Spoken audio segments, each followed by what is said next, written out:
It is Ahsoka Tano Thursday morning. Come, let us meditate like a Jedi. What's that? You say you have chronic anxiety and meditation doesn't seem to help? Of course not. Most people are taught meditation wrong.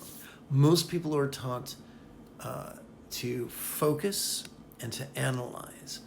Doing those things will trigger your amygdala, the seat of aggression and anxiety.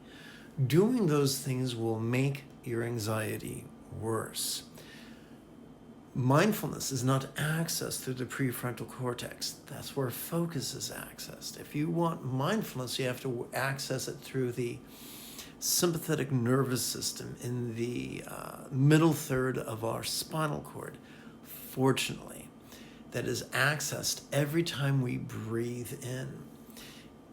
When during our inhalation, we silently and mentally recite the demonstrative pronoun this, it interrupts our cerebral cortex's habit of trying to interfere with the sympathetic nervous system and helps it to actually cooperate, which is fabulous. During our exhalation, when we silently and mentally recite the one-syllable verb ease, it helps us to access our parasympathetic nervous system. Our parasympathetic nervous system divided between our lower third and upper third of that same spinal cord.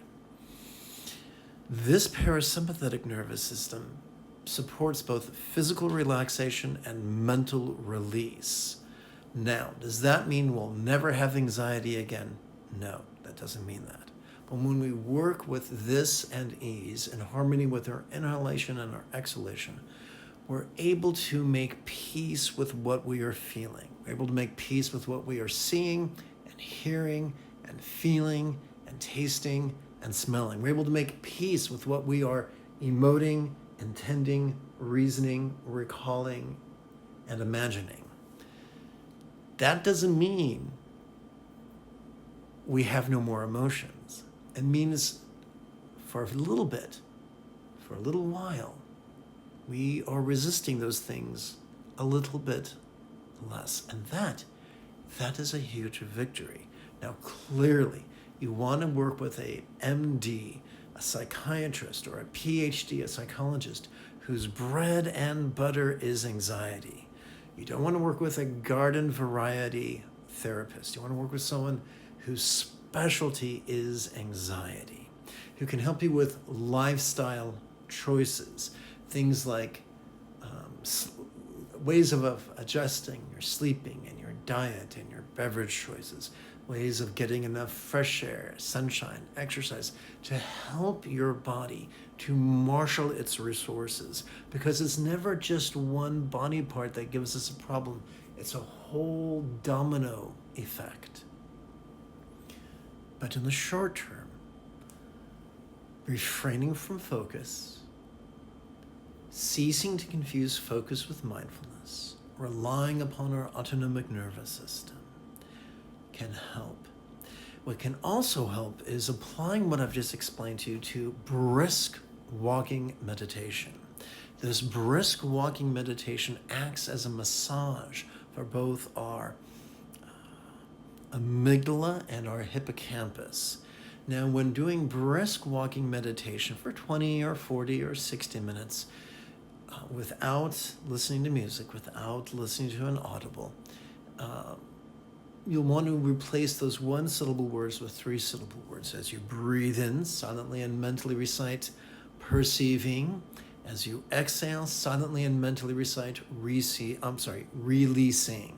So it's perceiving, releasing. These are not affirmations. Why? Why aren't they? Well, affirmations are pretty lines we tell ourselves in the hope of changing reality.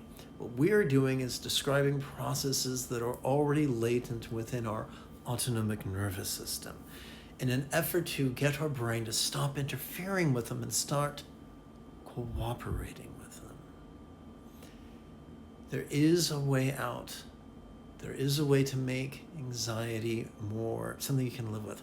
I'm neurodivergent. I have both autism and ADHD that have been exacerbated by fetal alcohol exposure, birth trauma, brain damage, CPTSD, Ehlers-Danlos syndrome, as well as Epstein-Barr virus, which means I have a huge amygdala that is prone to anxiety. These techniques I've mentioned this morning have worked for me. They could work for you as well.